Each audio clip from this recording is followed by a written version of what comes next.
국내 코로나19 신규 확진자가 어제 하루 크게 늘면서 사흘 만에 다시 1,000명대를 기록했습니다. 특히 비수도권에서 1차 대유행 이후 최다인 342명이 발생했습니다. 오늘부터 수도권에 적용된 5인 이상 모임 금지가 내일부터는 전국으로 확대 시행됩니다. 첫 소식 이정현 기자입니다. 0시 기준 코로나19 일일 신규 확진자는 모두 1,092명입니다. 사흘 만에 다시 1,000명대를 기록했습니다. 신규 확진자의 대부분을 차지하는 서울과 경기 등 수도권 지역 감염자가 크게 늘어나면서 확산세를 이끌었습니다. 서울 신규 확진자는 373명으로 어제 같은 시간보다 64명이 더 많았습니다. 경기도 역시 확산세가 끊이지 않으면서 어제보다 106명 많은 299명의 신규 환자가 나왔습니다. 고양 요양병원과 부천 요양병원은 각각 누적 확진자가 65명과 144명으로 늘었습니다. 파주 척추 전문병원발 집단 감염도 현재까지 21명이 감염되며 확산세를 이어갔습니다. 비수도권 확진자는 342명으로 지난 1차 대유행 이후 최다 기록을 세웠습니다.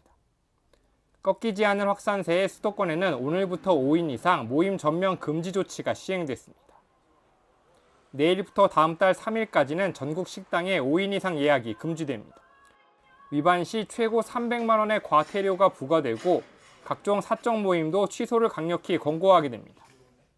이러한 조치의 의미는 4명까지의 모이면 안전하다, 괜찮다라는 뜻이 결코 아닙니다. 500명 이상 늘었던 수도권 병상 대기자는 183명으로 크게 줄었습니다. 정부는 오늘 104병상을 추가 지정하고 연말까지 328병상을 확보할 예정입니다. OBS 뉴스 이정현입니다. 영국에서 확산 중인 변이 바이러스의 국내 유입도 걱정입니다. 전 세계 50개국 이상이 영국에 대한 빗장을 걸어 잠궜는데 우리 정부도 이달 말까지 영국과의 항공편 운항을 중단하기로 했습니다.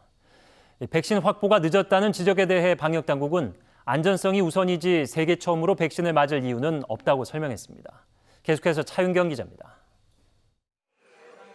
전파력은 더 강하고 어린이까지 쉽게 감염시키는 영국의 코로나19 변이 바이러스. 국내에선 아직 발견되지 않았습니다. 그러나 어제 하루에만 영국발 입국자 4명이 확진되는 등 유입 우려가 큽니다. 평균적으로 약 70% 정도로 전파력을 증가시키는 상당히 걱정되는 부분입니다. 영국발 국내 항공편은 일주일에 4편 정도.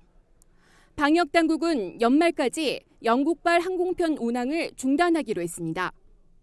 영국발 입국자에 대해 입국 심사를 강화하고 발열 기준을 37.5도에서 37.3도로 조정하며 여객기 승무원은 전수 진단 검사합니다.